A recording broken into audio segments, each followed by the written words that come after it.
আশা করি তোমরা সবাই সুস্থ আছো, ভালো আছো। আমরা অনেক অনেক ভালো আছি, অনেক অনেক সুন্দর আছি।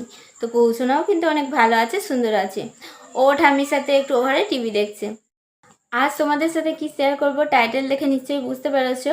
হ্যাঁ, সেই পবিত্র বাইবেলের বাক্য বচন। তো কুষ্ঠরোগীর বচন থেকে আমি কিভাবে ধৈর্য পেলাম, তো সেটাই তোমাদের সাথে শেয়ার করব। আর এমনিতে আমার ধৈর্য অনেক, কিন্তু এই বচন যখন পড়লাম না, তখন ভাবলাম যে আমাকে এখনও অনেক ধৈর্য ধরতে হবে। কুষ্ঠরোগীর মতো আমি কি হতে পারবো? মানে চলো বচনটা পড়ি, তাহলে তোমরা বুঝতে পারবে। তো আজকে একটু বাইবেলটা পড়বো। আশা করছি পুরো ভিডিওটাই আমার সাথে থাকবে। তো চলো, এটা মথি 8:1 থেকে পড়ছি। তো তিনি পর্বত হইতে নামিলে বিস্তর লোক তাহার পশ্চাৎ পশ্চাৎ গমন করিল। আর দেখো, একজন কুষ্ঠীর নিকটে আসিয়া তাহাকে প্রণাম করিয়া কহিল, হে প্রভু, যদি আপনার ইচ্ছা হয় আমাকে শুচি করিতে পারেন। তখন তিনি হাত বাড়াইয়া তাহাকে স্পর্শ করলেন, কহিলেন, আমার ইচ্ছা, তুমি শুচিকৃত হও।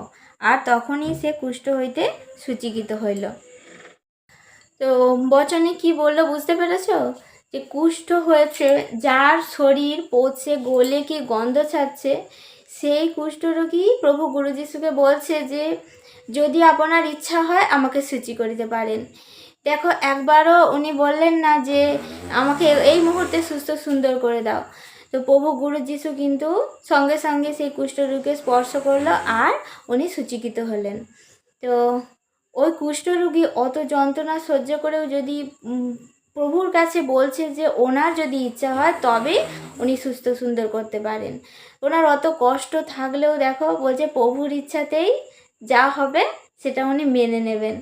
তো সত্যি আমি যখন এই বচনটা পড়েছিলাম তো ভেবেছিলাম যে আমাকেও অনেক ধৈর্য ধরতে হবে, অনেক সহ্য করতে হবে আমার সন্তানকে সুস্থ সুন্দর করার জন্য।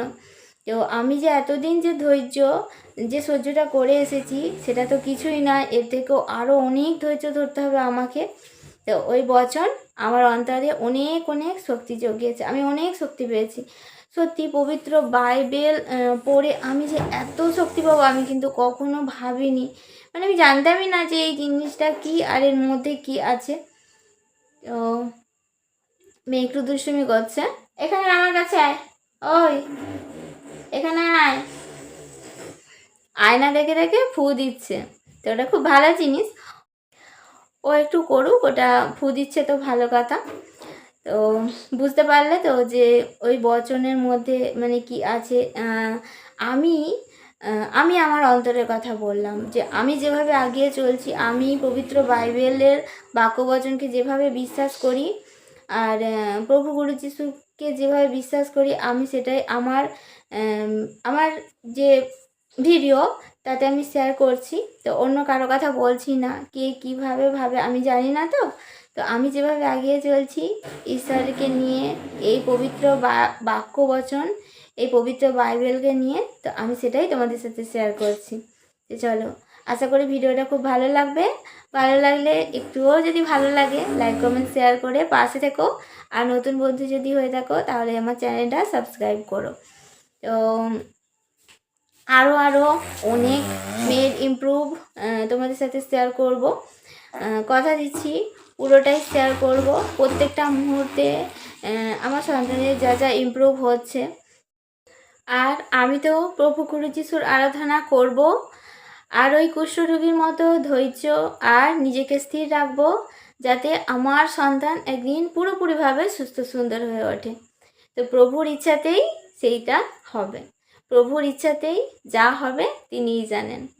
তো চলো, আমরা তো সুস্থ আছি, সুন্দর আছি, তার জন্য পরমেশ্বর পিতাকে করবো অসংখ্য অসংখ্য ধন্যবাদ, গুরু যিশুকে করবো অসংখ্য অসংখ্য ধন্যবাদ এত সুস্থ সুন্দর রাখার জন্য। তো তোমরা সবাই সুস্থ থেকো, ভালো থেকো। ঈশ্বরের কাছে প্রার্থনা করি সব সন্তান সুস্থ থাকুক, ভালো থাকুক।